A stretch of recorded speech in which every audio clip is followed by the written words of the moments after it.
હાલો મિત્રો, સ્વાગત છે તમારું મારા કિચનમાં રસોઈ હાઉસ ગુજરાતીમાં। તો મિત્રો આજે આપણે બનાવવા જઈ રહ્યા છે એકદમ સોફ્ટ અને એકદમ સ્પોન્જી એવા આપણે દહીં વડા બનાવીશું। તમે અંદરથી પણ જોઈ શકો છો કેટલા સરસ બન્યા છે। તો દહીં વડા બનાવવા માટે સૌથી પહેલાં આપણે અડદની દાળ લઈ લેવાની છે। જે સફેદ અડદની દાળ આવે છે એને આપણે મેં અહીં આગળ એક બાઉલ લીધું છે અને એક બાઉલમાં તમારે આરામથી 7 થી 8 પ્લેટ દહીં વડા જે છે બની જાય છે મિત્રો। તો અહીં આગળ આપણે જે દાળ છે અડદની એને બરોબર રીતે ચોખ્ખી ધોઈ લેવાની છે। એકદમ પાણી ચોખ્ખું ના થઈ જાય ત્યાં સુધી આપણે બરોબર રીતે ધોઈ લેવાની છે। અને મિત્રો તમે જોઈ શકો છો કે અડદની દાળ એકદમ સરસ રીતે ધોવાઈ ગઈ છે અને ઢાંકીને કમસે કમ આપણે 5 થી 7 કલાક સુધી આપણે મૂકી દેવાની છે પલાળીને। અને 5 થી 7 કલાક પછી તમે મિત્રો જોઈ શકો છો કે એની ક્વોન્ટિટી તમે જુઓ કે એકદમ ડબલ થઈ ગઈ છે। જે અડદની દાળ હતી એના કરતાં ફૂલીને ડબલ થઈ ગઈ છે।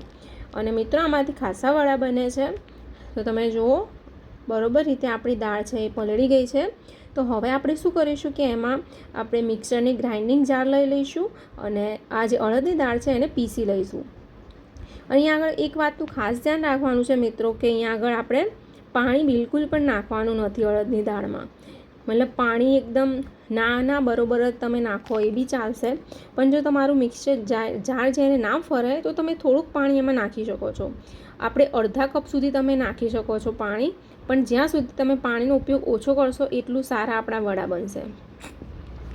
તો અહીંયા આગળ મેં બધી જ દાળ છે એ અહીંયા કાઢી લીધી છે મિક્સરની જારમાં। હવે આપણે આની અંદર જ આદું નાખી દઈશું। મેં આદુના 3 થી 4 ટુકડા નાખ્યા છે।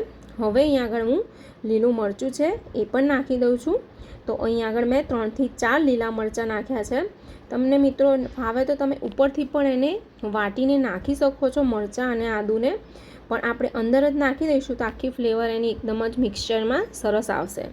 તો બરોબર રીતે આપણે તમે જોઈ શકો છો મિત્રો ઢાંકીને હું અહીં આગળ પીસી લીધી છે દાળ, અને દાળને તમે જોઈ શકો છો એકદમ સ્મૂથલી આપણે પેસ્ટ જે છે એકદમ પીસવાની છે।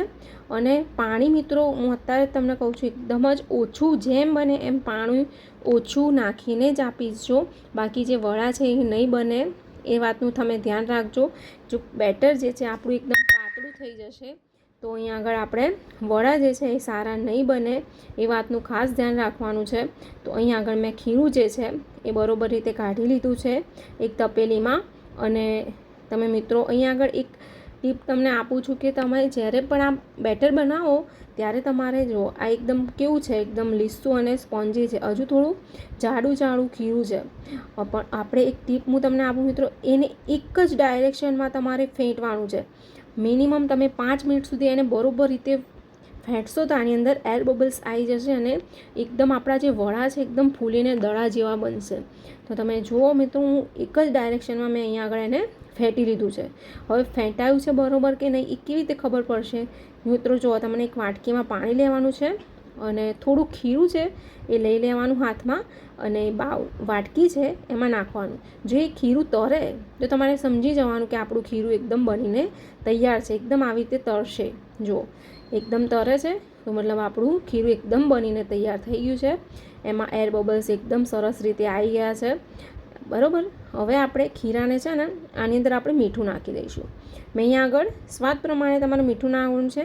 મેં અહીંયા આગળ 1 ચમચી જેટલું મીઠું નાખ્યું છે અને જીરું નાખવાનું છે। જીરાનો ટેસ્ટ જે છે દહીંવડામાં ખૂબ જ સરસ આવે છે। તમને ના ફાવે તો તમે સ્કીપ પણ કરી શકો છો, પણ જીરું જેમને ફાવતું હોય એ નાખજો જ બરાબર છે। અને બરોબર રીતે આપણે ફરીથી એકવાર ફેંટી લઈશું। અને મિત્રો તમે જોઈ શકો છો એક જ વાટકીમાંથી ખીરું આપણું કેટલું બધું બનીને તૈયાર થાય છે, જ્યારે બજારમાં કેટલું મોંઘું મળે છે। હવે અહીંયા આગળ એક મોટું વાસણ લેવાનું છે, એમાં પાણી ભરી લેવાનું છે મિત્રો। તો અહીંયા આગળ મિત્રો મેં બાજુમાં થોડુંક પાણી જે છે નવશેકું ગરમ કરવા મૂકી દીધું છે, અને બીજી બાજુ આ તેલ છે એ પણ થઈ ગયું છે।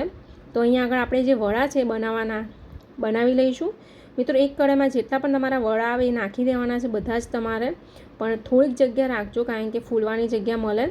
અને એક ચમચી લઈ લેવાની મિત્રો, એની મદદથી તમારે વડાને ફેરવવાના છે। તમે જોઈ શકો છો હું કઈ રીતે ચમચીથી ફેરવું છું। અને મિત્રો આ જે વડા છે એકદમ ધીમી ગેસે જ તમારે આને ફ્રાય કરવાના છે, તળી લેવાના છે મતલબ। અને તમે જોઈ શકો છો એકદમ જ આપણા વડા છે કેટલા સરસ ગોળ અને ફૂલીને દડા જેવા થઈ ગયા છે। મિત્રો તમે એકવાર જરૂરથી બનાવજો. હવે પાણી જે છે આપણું ફ્રેન્ડ્સ એકદમ નવશેકું રાખવાનું છે, બહુ ગરમ નથી કરવાનું. અહીંયા આગળ મેં હિંગ નાખી દીધી છે ચપટીક, અને થોડુંક મીઠું નાખી દીધું છે મિત્રો. હવે આ પાણી આપણું જે છે બનીને તૈયાર છે, મતલબ આપણા જે વડા તૈયાર થાય ડાયરેક્ટ આપણે આ પાણીમાં નાખી દેવાના છે. તો વડા તમે જોઈ શકો છો મિત્રો, એકદમ બનીને તૈયાર થઈ જાય છે. કેટલા સરસ એકદમ ગોળ ગોળ તમે મિત્રો જોઈ શકો છો, બાર જેવા જ આપણા તૈયાર છે.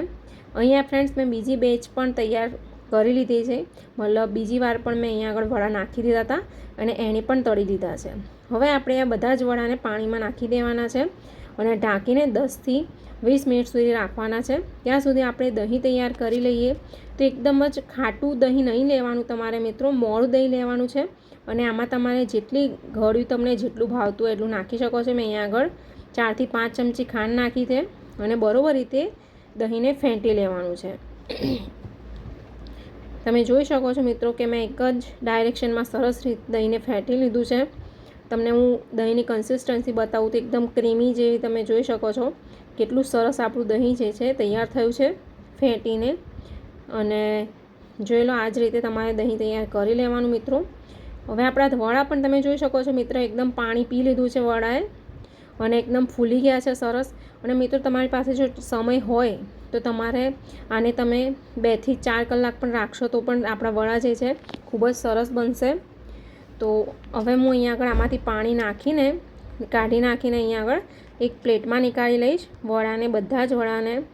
અને તમે મિત્રો જોઈ શકો છો કે બધા જ વડા મેં અહીંયા આગળ પ્લેટમાં મૂકી દીધા છે, મતલબ સર્વ કરીશું હવે આપણે. તો આપણે ઉપર હવે દહીં નાખી દઈશું. જે આપણે વડા બનાવ્યા હતા એની ઉપર જે આપણે દહીં તૈયાર કરેલું હતું ગળ્યું, એ દહીં નાખી દઈશું. દહીં વડા છે એટલે દહીં તો ખૂબ જ તમે પ્રમાણ જેટલું સારું વધારે નાખશો એટલું સારું રહેશે મિત્રો.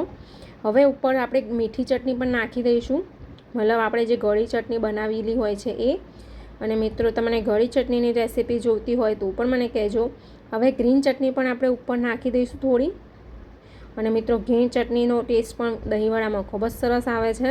હવે ઉપર થોડા દાડમના દાણા પણ નાખી દઈશું, જો દેખવામાં પણ સારા લાગે છે, ખાવામાં પણ સારા લાગે છે.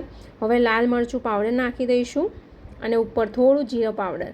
જીરા પાવડર નાખવાથી ફ્રેન્ડ્સ મેઇન ઇન્ગ્રીડિયન્ટ દહીંવડામાં એ જ છે કે તમે જીરા પાવડર નાખશો ને બીજું કંઈ નહીં નાખશો તો પણ ચાલશે. અને થોડુંક સંચળ પાવડર નાખી દેવાનું છે. અને ચાટ મસાલો હોય તમારી પાસે તો ચાટ મસાલો પણ નાખી શકો છો. મિત્રો તમને હું અંદરથી પણ બતાવું કેટલા સરસ આપણા જે દહીંવડા છે તૈયાર થઈ ગયા છે. જો એકદમ જ સરસ અંદરથી લાગી રહ્યા છે અને દહીંવડા બનીને તૈયાર છે. ફ્રેન્ડ્સ વિડીયો સારો લાગ્યો તો લાઈક કરો અને